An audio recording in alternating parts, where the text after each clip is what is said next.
The stillness of a Wednesday evening in the nation's capital was shattered by an unthinkable event. At approximately 9 p.m. EST, a Bombardier CRJ-700, operating as American Airlines Flight 5342, collided with a Sikorsky H-60 military helicopter. The collision occurred over the icy waters of the Potomac River, just moments after the plane, en route from Wichita, Kansas, took off from Reagan National Airport. The helicopter carrying 3 military personnel was on a routine training mission. The impact, witnessed by horrified onlookers on the ground, sent shockwaves through the city and beyond. As darkness descended, the magnitude of the disaster became chillingly clear. Debris from both aircraft, illuminated by the flashing lights of emergency vehicles, painted a grim picture across the water's surface. The initial moments following the collision were a blur of confusion and urgency, as reports of the crash reached emergency services. The fate of those on board both aircraft remained unknown, their survival hanging precariously on the swift actions of those racing towards the disaster. The incident immediately triggered a massive emergency response, drawing resources from across the region. DC Fire and EMS, along with fire departments from neighboring counties, mobilized with a singular purpose: to find survivors amidst the wreckage. The Coast Guard, alerted to the unfolding tragedy, dispatched boats to the scene, their searchlights cutting through the darkness in a desperate hunt for signs of life. Every second counted.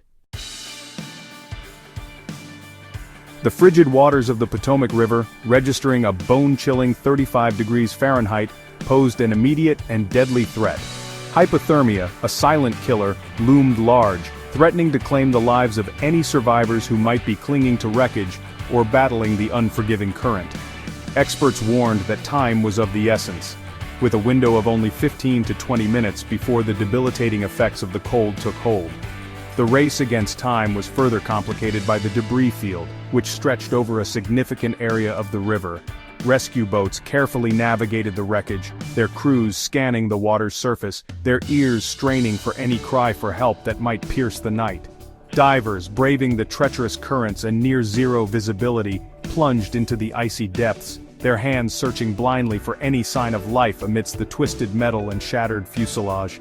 Each passing minute brought with it a growing sense of urgency and a deepening sense of dread. The odds of finding survivors dwindled with every tick of the clock, yet the relentless efforts of the rescuers continued unabated. Their determination, fueled by a glimmer of hope, refused to be extinguished by the daunting challenges confronting them. The initial moments following the collision were a symphony of sirens and flashing lights as first responders converged on the banks of the Potomac. DC Fire and EMS, their ranks bolstered by units from neighboring jurisdictions, arrived on scene within minutes, their training and experience kicking in as they assessed the situation and began deploying resources. Time was of the essence, and their actions, guided by a mix of urgency and precision, would prove crucial in the desperate fight to save lives.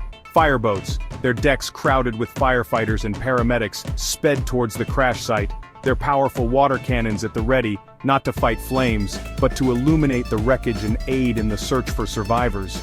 Police boats patrolled the perimeter of the debris field, their crews vigilant for anyone who might have managed to escape the sinking aircraft and were now struggling to stay afloat.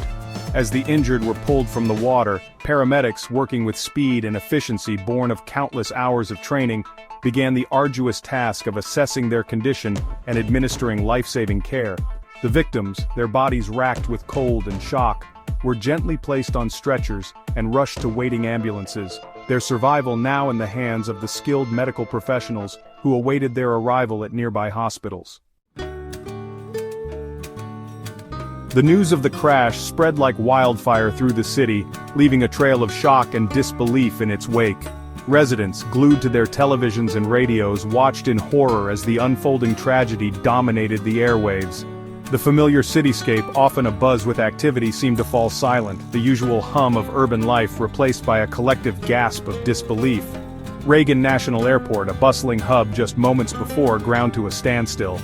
Flights were grounded, both inbound and outbound, as the FAA, in consultation with airport authorities, issued a ground stop, effectively closing the airport until further notice. The normally crowded terminals, filled with the hustle and bustle of travelers, took on an eerie quiet, the anxious murmurs of stranded passengers the only sound breaking the silence. The ripple effect of the tragedy extended far beyond the airport's perimeter.